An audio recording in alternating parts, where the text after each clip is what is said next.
a new journey. So Yes. I'll take a little brief about what and where, what ODPEC is and where I learned from. So I did my PG diploma in sales and marketing from NIS, and that is where I learned this ODPEC, which was, very beautiful eye opener. Though I was into sales previously with TVS Electronics as a summer intern, I had my highs and lows during that period. Even had a couple of good closings with certain clients where I was able to sell UPS systems and computers. But somehow the structure was lacking. So when I went into this NIS and I had this OTPEC learning, my approach to going to the customer changed actually, and that is where I always believe in this model. Though every company has their own model and they follow that. In L'Oreal, we had 7 steps. In Coke, we had 10 steps. So similarly, every company has a different model. But if I look at the generic concern and the content or the concept, it is basically autopay. So that's where it's easy to learn, easy to follow, and it easy to make others also learn in the team to work on this. So with this, I start. Miko, I am there with you. I'm your mentor. I am your coach. Students who are my part of my Miko program. So these are the brands which I have worked with. I'm thankful to God, my Gurudev, my family for everything. It's been an honor to be part of these wonderful organizations. And this is the list of the companies I have worked with. Basically, these are the challenges which are faced by a freelancer. So basically, the challenges faced are lack of sales skills or mindset. So most of the freelancers, they come as a subject matter expert, but they are not trained in sales. They don't know how to sell. They basically fear selling themselves and they feel it is pushy because they come from a different background altogether. Similarly, when we talk about personal branding and visibility, we don't have a strong online presence. This time constraint. We are so full in our mind and in our hands that we feel that there is difficult a moment to balance ourselves. We have to, as a trainer, we have to write the content. As a trainer, I am an admin of the my company. I am a sales outreach of my company. I have to deliver the content. So my hands are full. So then sales takes a back seat. Then comes the consistent lead generation. So discipline is related to time constraints. That is where you need to define your time. You have to work in a dilo or a milo. We will talk more about this if you wish to come to my call. I will talk about that. And then comes inconsistent lead generation where we get stuck. We get stuck with, we have a lot of referrals. We think LinkedIn will serve me. We think that, I don't have a structure. I need to get more. So I think we need to work on various aspects. Social platforms for getting your testimonies. So when you go to a new client being a freelancer, people ask you for what you have done. So if you are starting afresh as a totally a new guy to the market, it would be difficult. You need to collaborate with someone, attach with someone, start working on. So people look for social proof, some engagement, some user generated content, some wisdom from the crowd, some stamps like you have been there. Then comes pricing and negotiation. So this is important. Pricing and negotiation are important. You need to be able to do that. I also find sometimes difficult to negotiate on pricing and pricing because somewhere you have people connected with you, so you look forward to somebody helping you. So similarly, I also have a coach who helps me in defining my pricing, hand holding me during some negotiations. So it's important. So we normally struggle with pricing. We are not confident of pitching. So then we come to the important factor of market saturation. Thank you so much. Thank you. What is sales leadership? Business is good Own at the same time. business. Wonderful. So basically, when we talk about sales leadership at the individual level, it is the ability to take initiative. So whatever you are doing is an initiative taken by you for yourself and for your family. So you need to demonstrate a lot of accountability. So you have to be there, you have to build a trust, because trust is the main thing. So the credentials you want to have will come through trust only, and trust is delivered by giving results. So trust is there. You need to be guided. You need to be, handheld, and then important part is you need to achieve your sales goals. So you need to start making a calendar for yourself for the month, where you put up sales goals as priority and work backward from sales goals towards the initiation of getting the leads to the results. That's where you need to work on. So the most important part is influencing others, showing your expertise, and working on your personal interpersonal skills. That's important. And the most important thing which I wrote today about in my LinkedIn blog is about being ready to take the world around you as a network. So stay ready, stay authentic, nurture your relationships. Your moment will come, and when it does, show up with everything you have got. So now we talk about the sales process. So what is the sales process? The sales process is a structured way of getting into selling, where you or yourself or your team move from prospect to initial contact to close a deal. Typically, it includes stages of lead generation, qualification, nurturing, presenting solution, handling objection, and closing. So basically, well-defined sales process helps us to consistently hit sales target, improve ourselves, and become a strong customer relationship organization or a firm or a individual.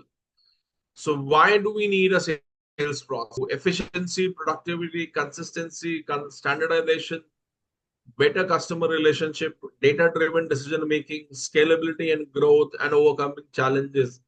Everything is heading towards converting leads to customers. That's the importance of a very healthy sales process. And that is where we begin with. So we have a sales process called ODPEC, and I am on the journey of growth by winning my customers each and every time. So that's my sales process called ODPEC.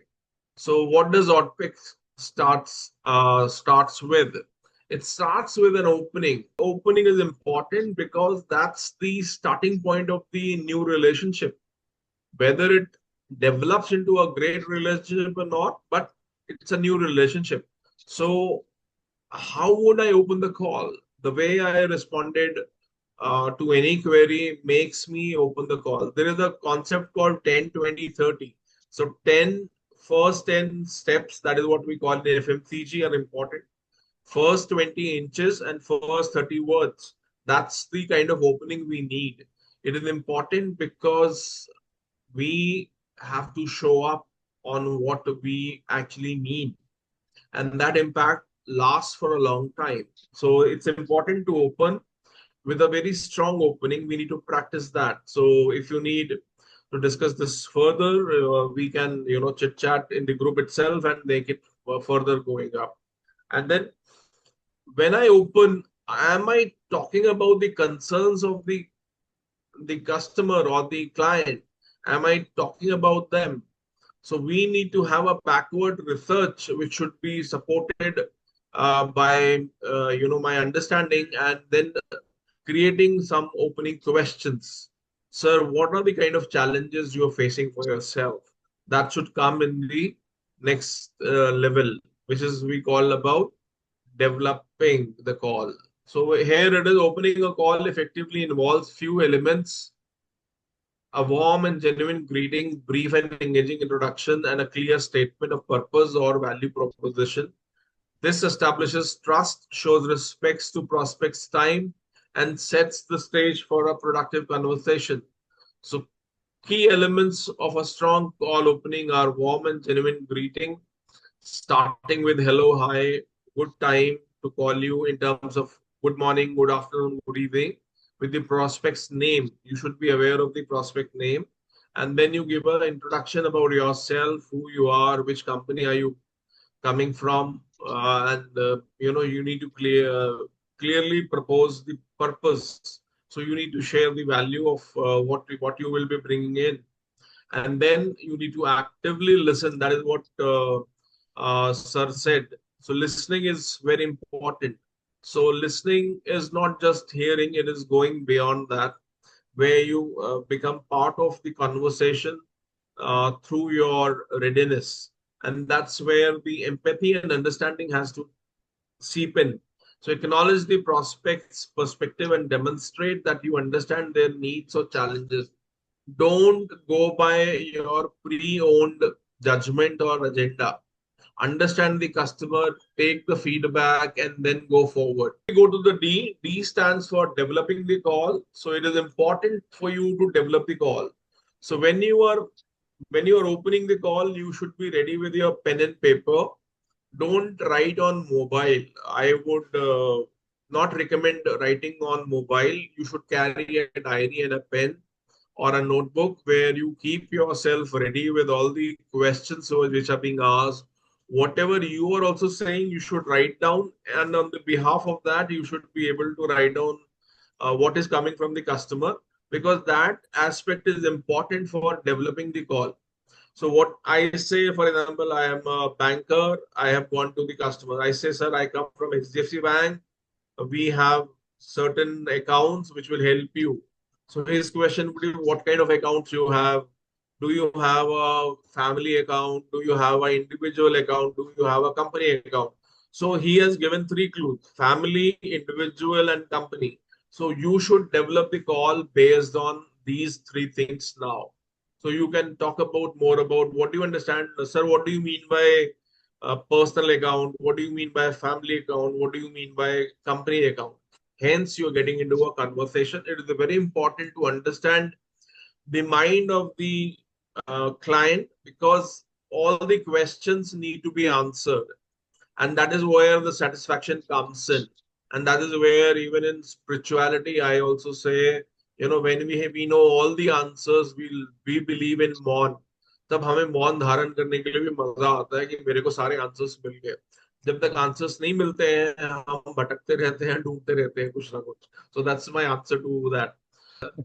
So impact, what is the impact? So impact is huge. When you are listening, like I listened to Sujit's, body language. I could see he was smiling, he was giving a thumbs up. I could acknowledge him, that he understood my point of view. So similarly, you have to listen with your uh, body, mind, and eyes. You need to listen to them. And that is where the development of the call has to actually happen. You have to be very good observer. So that helps in developing the call. And use the statement, sir, am I understanding you correctly? Use this statement, sir, am I understanding you correctly? Helps you navigate the discussion and understand the person rightly.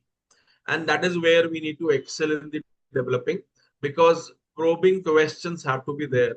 So there would be ideally long questions, short questions, pushy questions, particular questions would be there that would help you. That's where D stands for. And then sometimes customer has a issue with the budget. So understanding that budget can be tight, and I'm here to see if there we can help you, putting with undue pressure on your resources. So even I have, some Mikos who are not ready to invest the money I want from them, but they said, we have less money. I said, okay, let's start the relationship. Money is not important. We'll work it out. At least I'm able to see my personal monthly expenses if they're coming. I open up my purse, and I start the relationship. So look at that as well, because something is better than nothing. So similarly, if you look at various aspects, for example, I was to give my house on rent, and I was asking for 1 lakh rupee, but the other person is asking for 75,000. So in 3 months, if I don't rent out my house, I'm actually at a loss. So if I would have given the 75,000 in the 3 months earlier, I would have earned more than 2 lakh rupees. So that's where we need to work on the mathematics. We should not be strict by the budget we need to work on. And then we talk about P for proposing the solution. So solution should come from the discussion, from the product you have created for yourself. For example, I have a product called Miko for you. So I have a solution for you already made. I'm practicing that Miko solution. Six girls are there, which are from BTech. They are my pro bono Mikos, and then four are paid Mikos. So I have a solution for the world which I can offer immediately. And even Vinay is ready to take that Miko program with me. Yes, Vinay, are you there? Yes. Okay.